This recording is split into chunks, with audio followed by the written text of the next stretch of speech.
En Proverbios 4:23 nos dice, sobre toda cosa guardada, guarda tu corazón, porque de él mana la vida. Qué importante, pues, guardar el centro de nuestro ser, puesto que a eso se refiere espiritualmente esto y no al miocardio, que es en lo corporal y en lo físico quien impulsa la sangre. El centro de nuestro ser es el corazón, con lo cual tenemos que amar de todo corazón a nuestro Padre. Estamos en la Universidad Mayor de San Andrés, en la Facultad de Medicina, Enfermería, Nutrición y Tecnología Médica, el Departamento Facultativo de Ciencias Morfológicas, y nuestra cátedra es la de Anatomía Humana. Hoy veremos el tema de vasos de miembro superior. Les habla José María Ortiz Rodríguez, docente titular emérito de la Cátedra de Anatomía, especialista en anestesiología, reanimación y dolor. Vamos a empezar a ver panorámicamente las arterias y pues veremos que la irrigación de todo el cuerpo parte del ventrículo izquierdo, siguiendo con la aorta, y en la aorta vamos a encontrar tres ramas importantes para la irrigación de las partes cefálicas y braquiales. En primer lugar, encontraremos esta rama que se dirige hacia el lado derecho, que es el tronco brachiocefálico arterial, que se divide en arteria subclavia y arteria carótida común. La carótida común del lado izquierdo se origina directamente del dorso del callado de la aorta, lo mismo que la arteria subclavia se origina directamente de la cara superior del callado de la aorta y se dirige hacia su región correspondiente. Aquí tenemos una imagen real de lo que habíamos mencionado con la aorta y su callado. Aquí tenemos el tronco brachiocefálico arterial bifurcándose en arteria carótida común y en arteria subclavia. Aquí lo propio, originándose directamente del callado de la aorta, la arteria carótida común. Lo propio ocurre con la arteria subclavia del lado izquierdo. Y ahí tenemos precisamente todos los nombres que hemos mencionado para que puedan ser repasados. Vamos a ir a delimitar la arteria subclavia. La arteria subclavia comienza en la bifurcación de la arteria brachiocefálica y termina en el borde externo de la primera costilla. Entonces, esta es la primera parte de este vaso que va a irrigar al cuello, que va a irrigar parte de la región escapular y se continuará como arteria axilar. La arteria axilar precisamente comienza en el vértice de la cavidad axilar. Como referencia más puntual tenemos al borde externo de la primera costilla y termina, topográficamente hablando, en el borde inferior del músculo pectoral mayor, que aquí está resecado, pero con esta línea de puntos la estamos demostrando el borde inferior del pectoral mayor. Por lo tanto, esta extensión corresponde a la arteria axilar. Aquí tenemos la arteria axilar. Primero está siendo fácilmente vista, luego está cubierta por los troncos lateral y medial del plexo braquial. Vamos a empezar a ver las relaciones de esta arteria axilar y pues veremos en primer lugar que se encuentra dentro de la cavidad axilar junto con la vena axilar, que es una sola, con las venas que desembocan en la vena axilar, con las ramas del plexo braquial, con los ganglios y vasos linfáticos. Aquí tenemos una proyección de superficie de la arteria axilar que comienza, como habíamos mencionado, en el borde externo de la primera costilla y termina en el borde inferior del músculo pectoral mayor. Seguimos viendo las relaciones. Una vez que se ha retirado la piel, pues vemos que superficialmente a ese trayecto de la arteria axilar se encuentra el surco deltopectoral. Por lo tanto, también estarán el pectoral mayor, el pectoral menor y el deltoides. Aquí precisamente estamos viendo el surco deltopectoral, el pectoral mayor, el pectoral menor y el deltoides. Retiramos el pectoral mayor y pues vemos que la arteria axilar está por detrás de la vena axilar y a la vez estas están detrás del pectoral menor. Precisamente el pectoral menor va a dividir a la arteria axilar en una porción que está por encima del borde superior del pectoral menor, una que está detrás del pectoral menor y lo que está debajo del pectoral menor. Entonces aquí ya estamos vislumbrando además las relaciones posteriores. Retiramos el músculo pectoral menor y vemos pues que la arteria axilar está acompañada por delante por la vena axilar completamente y sus afluentes, ¿no? Aquí estamos viendo la terminación de la vena cefálica, aquí estamos viendo la terminación de la vena basílica, aquí estamos viendo la terminación de la vena acromiocoracoidea, la terminación de la vena pectoral interna y de la subescapular también por aquí, ¿no? Retiramos a la vena y ahí la tenemos a la arteria directamente rodeada por los fascículos lateral y medial del plexo braquial y detrás de la arteria se encuentra el fascículo posterior. Vemos aquí algunas de sus ramas que serán explicadas en otra diapositiva y aquí pues ya hemos retirado a los nervios y nos hemos quedado simplemente con la arteria y su rama subescapular con sus divisiones tóraco-abdominal y su división circunfleja escapular.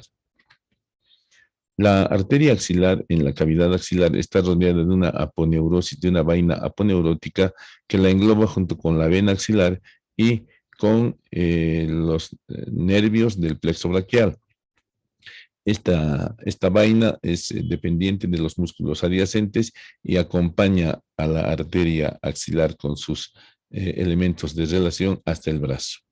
Se dice que el músculo coracobraquial es el músculo satélite de la arteria axilar, tal como lo vemos aquí al coracobraquial, y ahí tenemos a la arteria axilar en toda su longitud.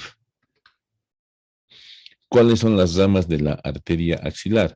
Habíamos mencionado que tiene 3 segmentos. Comienza en el borde externo de la primera costilla y termina en el borde inferior del pectoral menor. Tiene un segmento que está sobre el pectoral menor, tiene un segmento que está detrás del pectoral menor y tiene un segmento que está debajo del borde inferior del pectoral menor. En este primer segmento se origina la arteria pectoral interna. Esta arteria pectoral interna perfora a la aponeurosis clavipectoral y se hace superficial y se distribuye en la pared de la región anterior y superior del tórax y de la glándula mamaria. Es la primera rama que se encuentra por encima del pectoral menor. Luego tenemos esta rama que está originándose exactamente detrás del pectoral menor, al igual que la otra, perfora la aponeurosis clavipectoral. Esta es la arteria acromiotorácica. Esta acromiotorácica se divide en una rama torácica que va a ir a irrigar la piel de la región anterior del tórax, además de parte de la glándula mamaria, y esta es otra división que es la acromial. La acromial a su vez tiene 3 ramas. Esta que se está dirigiendo hacia arriba, que es la rama subclavia, esta que se está dirigiendo hacia el acromion, que es la acromial propiamente dicha, y esta que se está dirigiendo hacia el músculo deltoides, que es la rama deltoidea. Detrás del pectoral menor también se origina esta rama que se está dirigiendo caudalmente, es la rama pectoral externa que se encuentra en el borde externo del pectoral menor. Luego, por debajo del pectoral menor, se encuentra esta arteria que es la subescapular, que se divide en una rama circunfleja escapular que se dirige a la circulación que forma el anillo arterial escapular por el espacio triangular en homotricipital.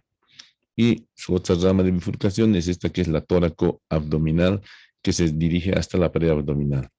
Y las otras ramas son, primero, la circunfleja humeral anterior, que tiene una rama que se dirige a la articulación escapulo-humeral por el surco de la cabeza larga del bíceps, y una rama transversa que se anastomosa con la rama transversa de esta otra arteria, que es la arteria circunfleja humeral posterior, la cual, como ven, tiene una rama ascendente para ir a anastomosarse con la acromial y una rama descendente que se anastomosa con la braquial profunda. Y ahí están precisamente todos los nombres de las arterias que hemos mencionado y que están en esta imagen de Netter. Y aquí tenemos una disección donde se ven todas las ramas.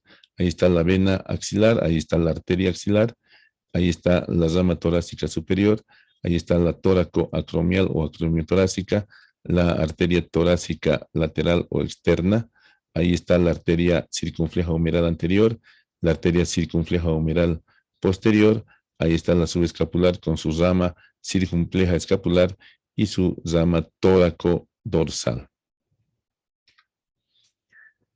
Bueno, como ya habíamos mencionado, la acromiotorácica va a dar una rama pectoral, una rama clavicular, una rama acromial y una rama deltoidea. Y precisamente ahí están todos los nombres de estas arterias correspondientes a la arteria tóraco-acromial o acromiotorácica. En la cara posterior de la escápula se encuentra un anillo anastomótico arterial formado por la arteria supraescapular y la dorsoescapular. Como verán ustedes en esta imagen, la arteria subclavia da las ramas, esta rama, que es el tronco tiro-bicérvico escapular, que está dando la tiroidea superior, la cervical ascendente, la cervical transversa, la dorsoescapular y la supraescapular. Entonces, directamente de la arteria subclavia son las arterias dorsoescapular que desciende en el borde interno de la escápula y la supraescapular que pasa por encima del ligamento transverso superior y se distribuye en la fosa supraespinosa y en la fosa infraespinosa. En este trayecto, estas arterias se anastomosan además con esta rama proveniente de la arteria axilar, que es la arteria circunfleja escapular. Entonces, tres arterias, la dorsoescapular, la supraescapular y la circunfleja escapular, son las que están formando este anillo arterial alrededor de la escápula. Ahí están los nombres de todos los vasos que hemos mencionado.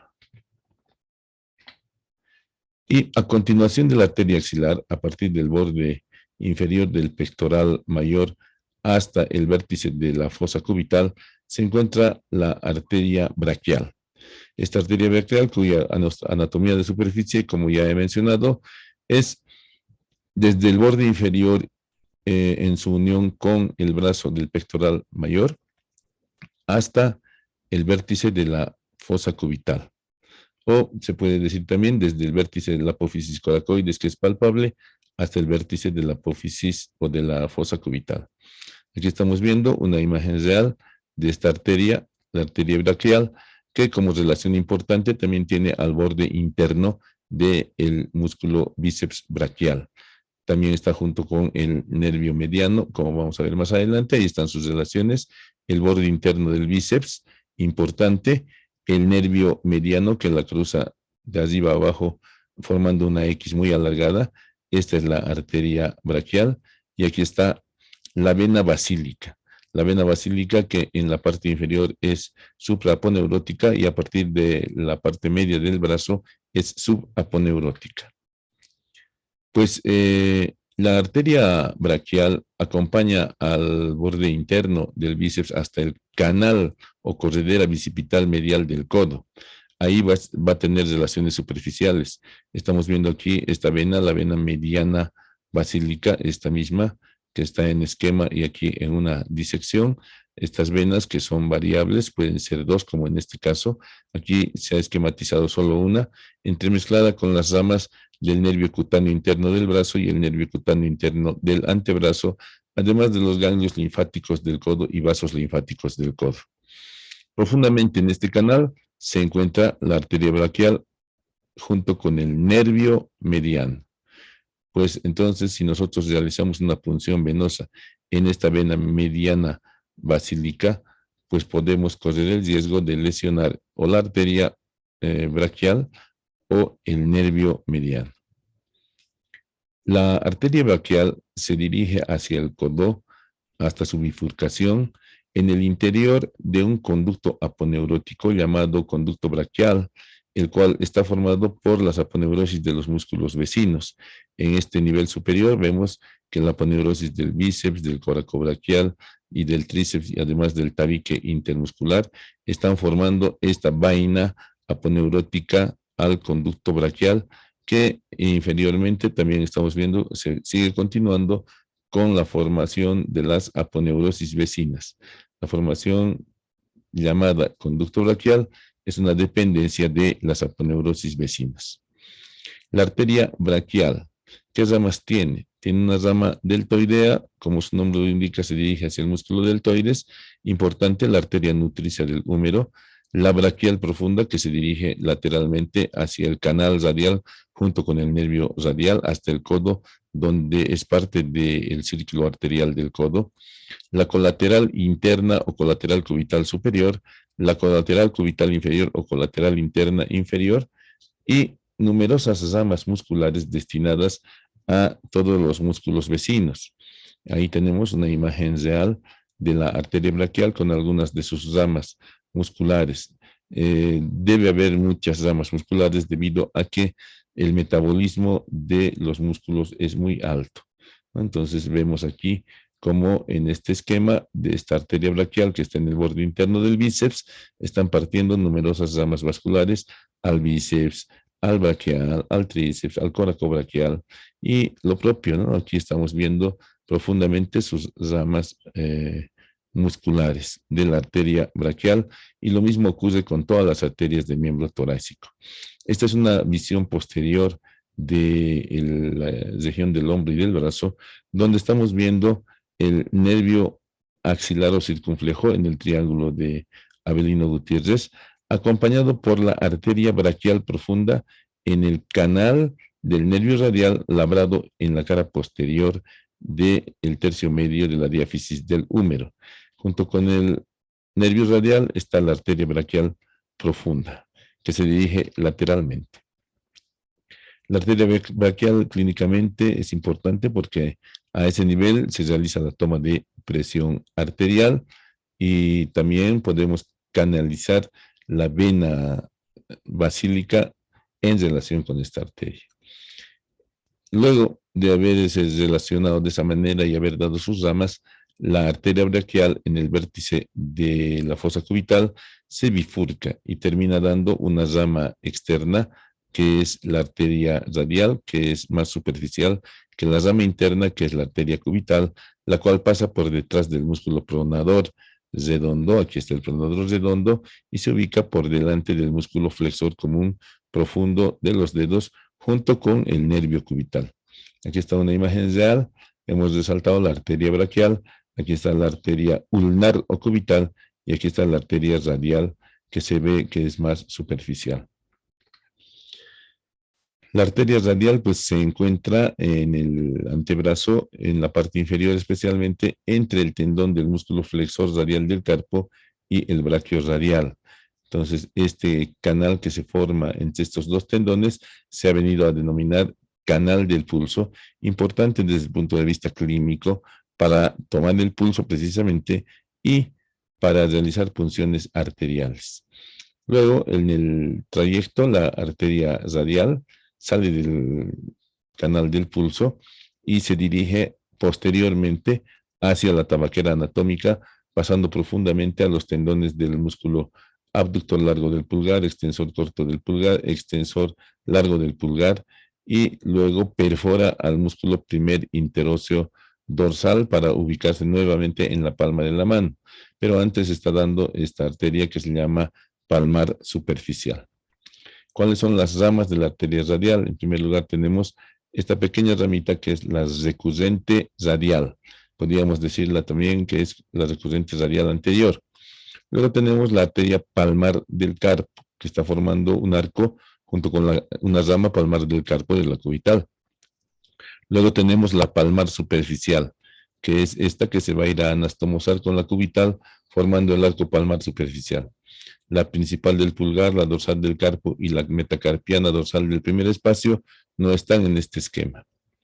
En cambio, en este esquema sí podemos ver los músculos del dedo pulgar, el abductor largo del pulgar, el extensor corto del pulgar, el extensor largo del pulgar, la tabaquera anatómica, y ahí está resaltada la arteria radial, que al pasar debajo de estos tendones se dirige a la base del primer espacio interóseo y perfora a este músculo, que es el músculo interóseo. Antes está dando esta su ramita, que es la arteria metacarpiana dorsal del primer espacio. La radial nos va a dar esta rama palmar del carpo que se va a anastomosar con otra procedente de la arteria cubital para formar este arco donde termina la arteria interósea anterior y sirve para la irrigación de las articulaciones del carpo. Luego, como habíamos mencionado, esta es la palmar superficial que se une al arco palmar superficial que es rama de la arteria cubital. Y por último, aquí podemos visualizar también la arteria principal del pulgar. Ahí estamos viendo la arteria dorsal del carpo que se anastomosa con otra arteria dorsal del carpo proveniente de la arteria cubital. Y aquí estamos viendo esta que es la metacarpiana del primer espacio interóseo dorsal. En esta imagen, aquí está el talón de la mano, ahí está el músculo pronador cuadrado y miren ustedes, justo en el borde inferior del pronador cuadrado se encuentra este arco carpiano palmar. Una vez que ha perforado al primer interóseo, también termina perforando al aproximador del dedo pulgar y la arteria radial formará esto que es el arco palmar profundo, que se anastomosa con una rama de la cubital que también se denomina palmar profunda. ¿Ya? Y miren, esta es la cubital cortada. Aquí tenía que continuarse con el arco palmar superficial, que es más dependiente de la arteria cubital. Y la siguiente arteria que nos toca ver, pues, es precisamente la cubital, que ya hemos mencionado que pasa por detrás del pronador redondo y se ubica por delante del músculo flexor común profundo de los dedos y por detrás del flexor cubital del carpo, acompañada muy de cerca por el nervio cubital. ¿Cuáles son sus ramas? Da una rama recurrente cubital, que podríamos decir también que es anterior, da una rama interósea común, que se divide en una interósea anterior, que es esta que está bajando por la cara anterior de la membrana interósea, y la interósea posterior, de donde está originándose la recurrente cubital o recurrente radial posterior. La dorsal del carpo, que ya la hemos visto en la otra diapositiva, la que se une a la arteria radial. La arteria palmar del carpo está muy delgadita. Ahí está, justo debajo del pronador cuadrado, ¿no? Están formando este arco palmar en el carpo. La palmar profunda, que es esta, que se une y se anastomosa con la arteria radial, que es la que forma el arco palmar profundo. Y bueno, la anastomótica es en realidad la que hemos descrito, y la palmar profunda no está aquí. Y aquí tenemos la terminación de la arteria cubital, que pasa por el túnel de Guyon junto con el nervio cubital y está formando esto que es el arco palmar superficial, que se anastomosa con una rama palmar superficial de la arteria radial. Y de esta convexidad están partiendo las arterias digitales comunes de los espacios interóseos primero al cuarto. Ahí tenemos precisamente la formación del arco palmar profundo. Aquí nos esquematizan el arco palmar superficial dependiente de la arteria cubital. Este es el arco palmar superficial dependiente de la arteria cubital con una rama anastomótica de la arteria radial. Y este otro es el arco palmar profundo dependiente de la arteria radial. Entonces vean, de ambos arcos están partiendo estas arterias digitales comunes, ¿ya? Las arterias digitales comunes del arco palmar profundo se van a anastomosar con las del arco palmar superficial y luego de esta anastomosis se originan estas dos ramas colaterales que se dirigen a los bordes adyacentes de los dedos y terminan vascularizando los dedos hasta tener vasos muy pequeños.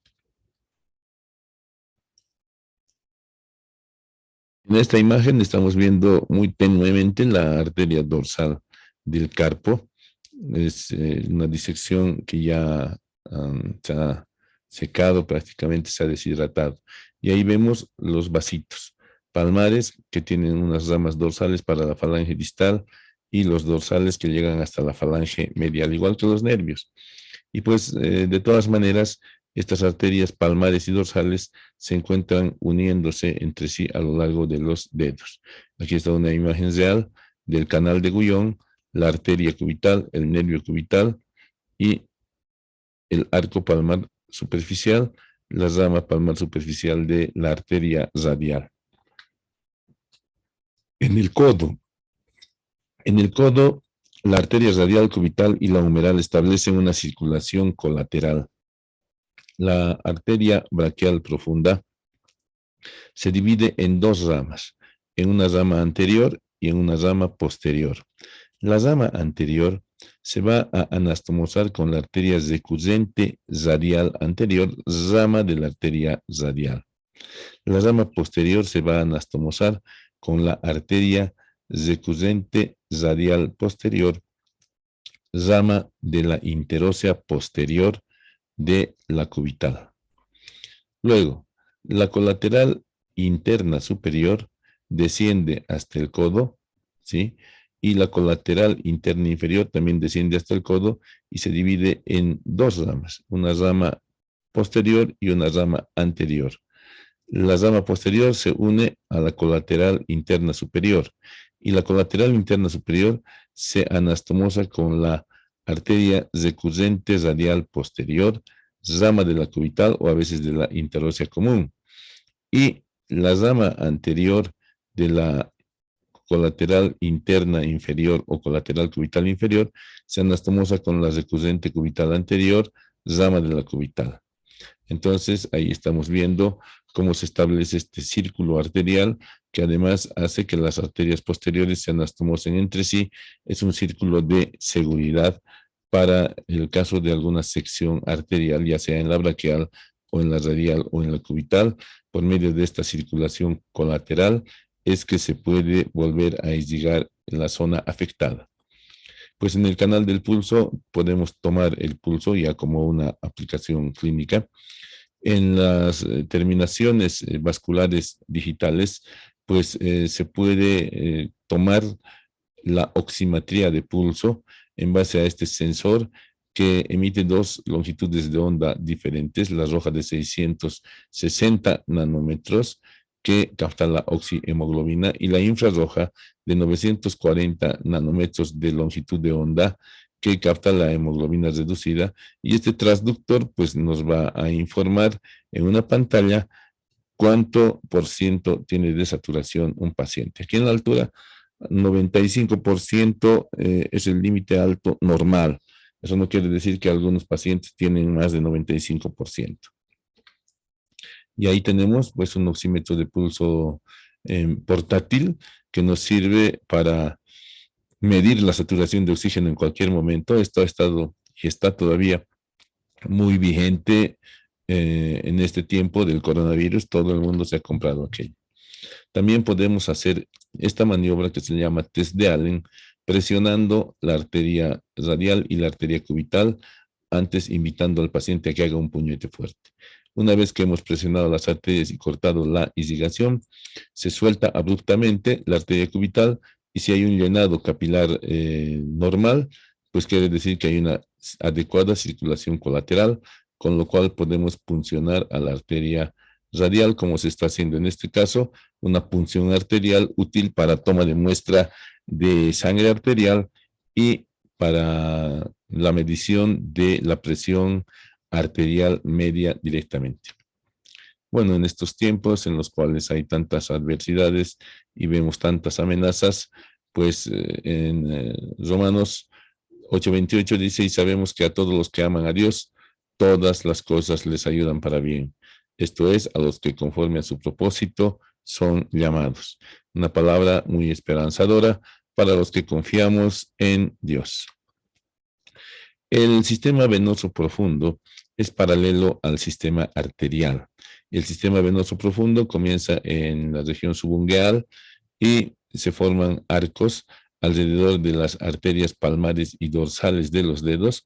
Se forman también arcos paralelos y se forman troncos que van a acompañar dos troncos venosos para una arteria, a las arterias metacarpianas, a los arcos palmar superficial y palmar profundo, a las arterias transversas y finalmente a la radial y a la cubital. Dos venas profundas por cada arteria, y ahí tenemos precisamente de la radial sus dos venas y de la cubital sus dos venas que ascienden hacia el corazón pasando por el antebrazo y el brazo. Y ahí tenemos como a nivel del brazo ya las venas cubitales y radiales se han juntado y están formando dos venas braquiales paralelas a la arteria braquial. Finalmente, en la axila, las dos venas braquiales se juntan y forman una sola arteria axilar. Hay una sola arteria axilar. La regla general es que hay dos venas por cada arteria, en este caso, excepto en la arteria axilar, que tiene solo una vena axilar, la cual se continúa como vena subclavia, se une a la yugular interna para formar la vena innominada y ambas venas innominadas se unen para formar la cava superior y terminar en el corazón. El sistema venoso superficial es muy importante desde el punto de vista de las aplicaciones clínicas para nosotros y también se origina en la red venosa subungueal. En la red venosa subungueal vamos a encontrar estos vasos tan pequeños que desembocan y desaguan en estos vasos colaterales ungueales. Estos vasos colaterales ungueales van a unirse por medio de estos arcos que se continuarán con las venas superficiales de los dedos, ahí están, y estas venas superficiales de los dedos van a tener múltiples anastomosis, pero finalmente en el dorso de la mano vendrán a formar lo que es llamado arco dorsal de la mano. Ahí está el arco dorsal de la mano, que es, como verán ustedes, muy variable. En este caso, este sería el arco dorsal de la mano, ¿no? Hay que utilizar incluso mucho la imaginación.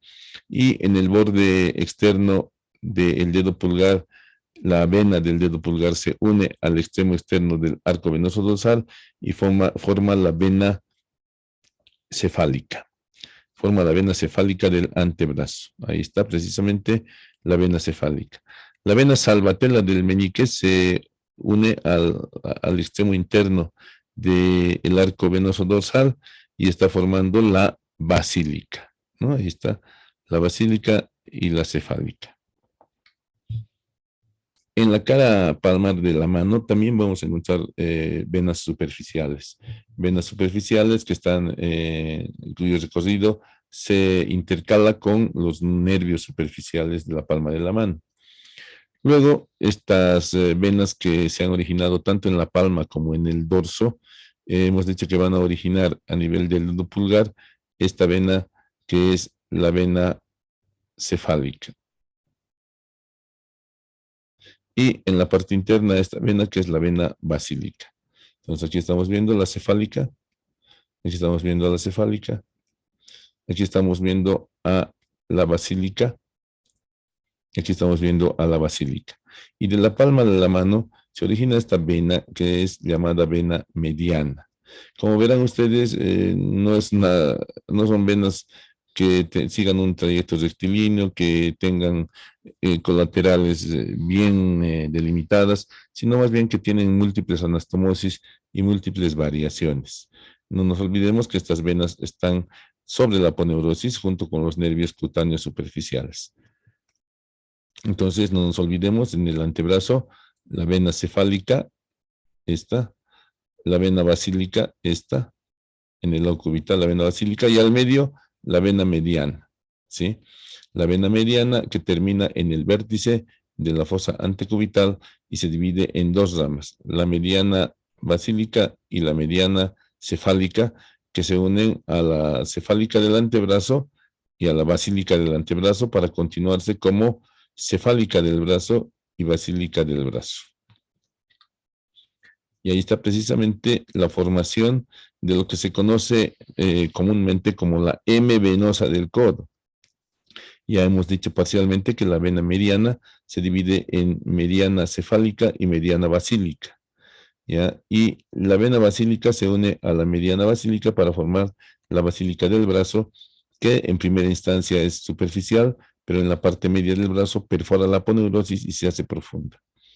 La vena cefálica se une con la mediana cefálica y por el surco externo del brazo, en el borde externo del bíceps, llega hasta el surco delto pectoral. Vean ustedes, en este caso no se forma la M venosa ni de lejos. En este otro caso también no hay formación de la M venosa, pero la vena más gruesa siempre es esta que está en el borde interno del bíceps, donde si nosotros puncionamos, podemos lesionar el nervio mediano y la arteria braquial. Eso no quiere decir que no puncionemos nunca, ¿no? Sino que debemos tener mucha precaución al realizar este tipo de punciones.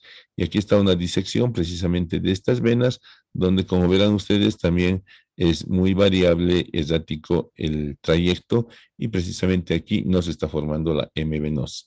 En cambio, en esta disección de la segunda cátedra de anatomía de la Facultad de Medicina de la Universidad de Buenos Aires, vemos a la vena mediana, estamos viendo a la vena mediana basílica y a la mediana cefálica, y ahí estamos viendo aquí a la basílica y a la cefálica. Este es el epicóndilo medial, ¿no ve? El borde interno del bíceps. Y pues profundamente estará el nervio mediano y la arteria braquial. Y vean en este señor cómo se ha formado, ¿no ve? Ahí está la mediana, la cefálica y la basílica, y están formando la M venosa del codo. En el brazo ya hemos hecho la formación de la basílica del brazo eh, por la mediana basílica y la basílica del antebrazo. En la parte media se hace profunda y acompaña a la arteria braquial. En cambio, la cefálica asciende por el borde externo del bíceps y al llegar al surco delto pectoral se hace profunda, cubierto por la aponeurosis y avanza hasta la axilar, subclavia y está muy cerca del corazón. Aquí vemos algunas ramitas que están partiendo de la cara posterior del brazo. Y aquí tenemos algo importante, ¿no? El surco delto pectoral por donde está discurriendo la vena cefálica para desembocar en la axilar, de la axilar a la subclavia, de la subclavia a la vena innominada o tronco brachiocefálico venoso, del tronco brachiocefálico a la vena cava superior, y ahí nomás ya estamos en la aurícula derecha. Esta vena se la utiliza para hacer denudaciones venosas y a partir de aquí se pueden colocar marcapasos, electrodos de marcapasos o un catéter venoso central. Ahí tenemos precisamente a la cefálica ingresando a la región axilar y perforando la aponeurosis clavipectoroaxilar para ir a desembocar en la vena axilar. Ahí está la vena cefálica desembocando en la axilar. La axilar se continúa en el borde externo de la primera costilla como subclavia. La subclavia se une a la vena yugular interna formando el ángulo yugulo subclavio y la vena innominada, en este caso del lado derecho, y vean ustedes aquí está la innominada del lado izquierdo, que al unirse con la del lado opuesto forman la vena cava superior que desemboca en la aurícula derecha. En caso de haber traumatismos en los dedos con hematoma que produce mucho dolor, pues podemos recurrir a calentar un clip y pues perforar la uña para drenar esa sangre y que el dolor se atenúe. Bueno, aquí tenemos la distribución de los vasos y los ganglios linfáticos que aparentemente estarían muy desordenados, pero veremos que no es así. Pues la red de vasos linfáticos comienza en la palma de la mano con una red muy nutrida. Lo mismo en el dorso, pero más en la palma de la mano, porque sabemos que el sistema linfático, además de ser una circulación que transporta macromoléculas, también pertenece al sistema inmunitario del organismo. Entonces aquí estamos viendo en esta imagen de Netter los vasos linfáticos superficiales que son numerosos, una malla muy nutrida están formando y en esta ventana que se ha hecho a la aponeurosis estamos viendo los vasos linfáticos profundos. De todas maneras, todos estos van a ir ascendiendo junto con las venas y van a llegar hasta los ganglios de la región axilar. Como decía, ¿no? Parece que fuera muy errática la distribución y no tuviese ningún orden, pero sin embargo hay territorios donde se encuentran manojos o fascículos o haces de vasos linfáticos.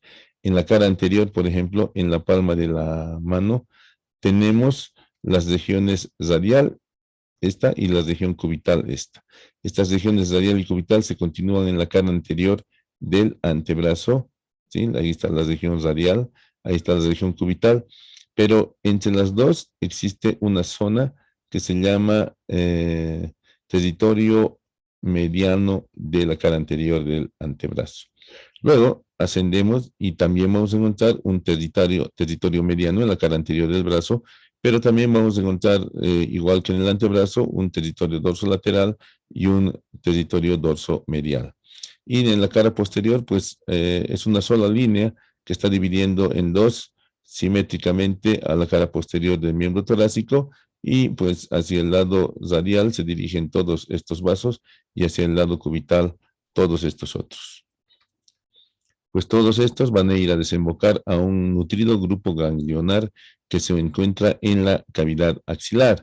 Aquí tenemos precisamente en la nomenclatura antigua cómo estos ganglios se agrupan en este núcleo apical que se encuentra justo en la desembocadura de la vena cefálica.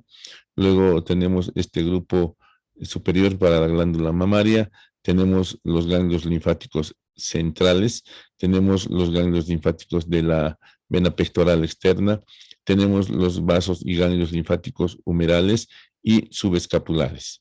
Entonces, esos son los grupos en relación con los nombres de las venas y las arterias. Sin embargo, hay otra clasificación que clasifica 3 niveles. El nivel 1, los ganglios linfáticos que están por debajo del pectoral menor. El nivel 2, los que se encuentran por detrás del pectoral menor. Y el nivel 3, los que están por arriba del pectoral menor. Entonces aquí vemos que estos serían del nivel 1, todos estos serían del nivel 2 y todos estos son ganglios linfáticos axilares del nivel 3.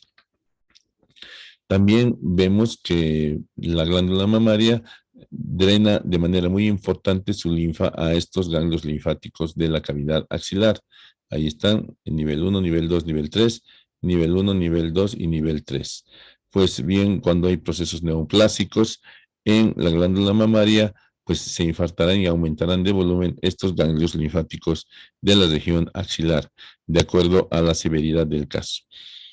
Y de acuerdo a la severidad del caso, pues se hacen este tipo de cirugías que son mastectomías radicales con linfadenectomía. Entonces, al vaciar los ganglios, al hacer el vaciamiento ganglionar, ese es el nombre del procedimiento quirúrgico, le estamos quitando el drenaje linfático al miembro superior y el resultado es este. Al no haber un adecuado drenaje linfático de macromoléculas, pues se produce este tipo de edema. En este caso es un edema agudo y en este caso es un edema ya crónico, ¿no? El organismo ya se ha acostumbrado y es una de las secuelas de una cirugía de Halsted.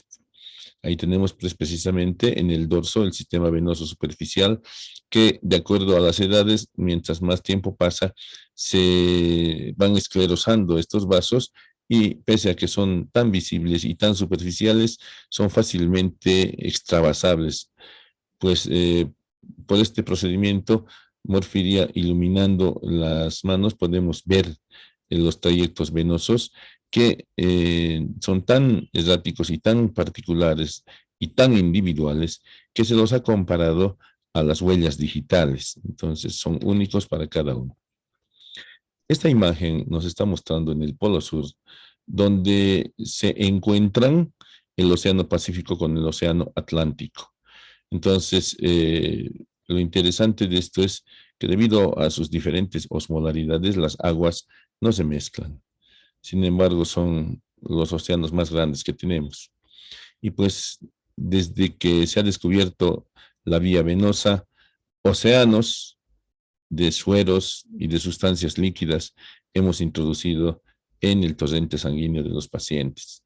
Pues todo gracias a los descubrimientos anatómicos de muchos autores. Sin embargo, se destaca por haber sido el que ha publicado y el que ha promovido todo este movimiento de la anatomía humana moderna de disección, Andrés Vesalius, que ha hecho su obra de Humani Corporis Fabrica en 7 tomos, y él dice que la anatomía debe ser considerada como el cimiento más firme de todo arte médico y su elemento primordial.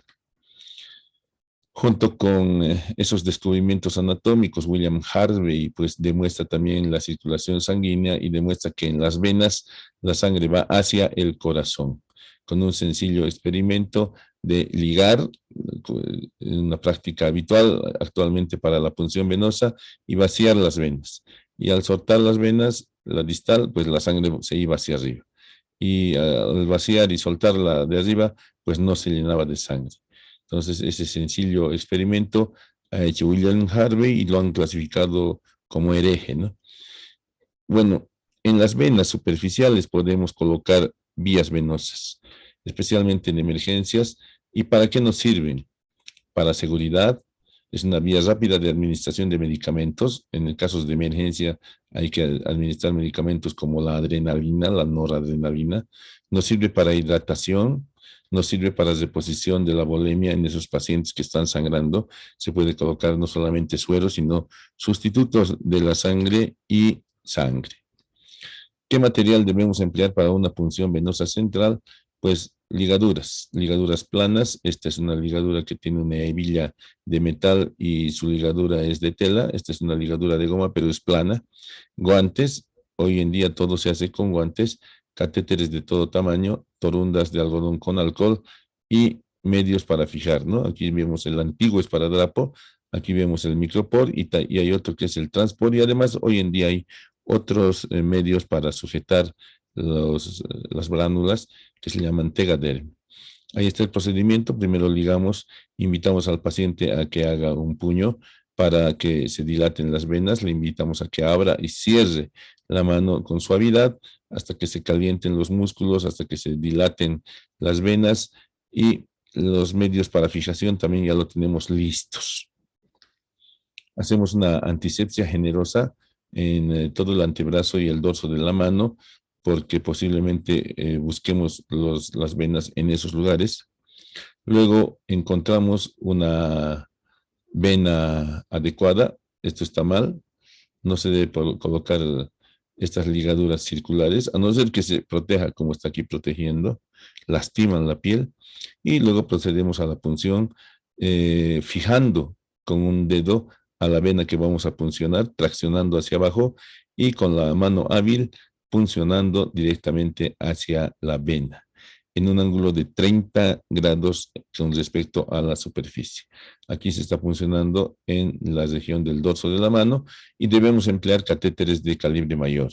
El número 24 es el más pequeño en neonatos prematuros y el número 14 es el más grande.